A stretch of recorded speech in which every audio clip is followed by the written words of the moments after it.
And for today personal tip, ang aking personal payo for today, bago ka mag-invest, dapat marunong ka muna mag-ipon, okay? Yan yung first step para sa mga bagay na usaping investment, no? Hanggat maaari ang pinapayo ko, ang aking personal opinion, bago ka pumasok sa kahit ano pa mga investment, tanungin mo muna yung sarili mo, marunong ba akong mag-ipon?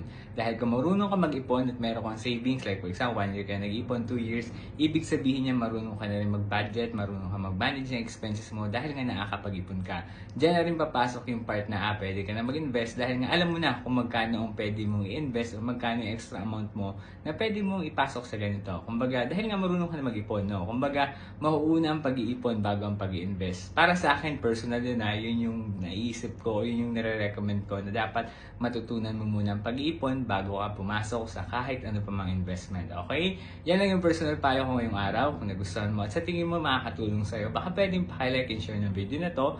Pwede mo rin pala akong i-like and follow sa FB page ko na Ed for Today. Pwede mo rin pala i-follow sa TikTok at pwede ka rin pala mag-subscribe sa YouTube account ko na Ed for Today.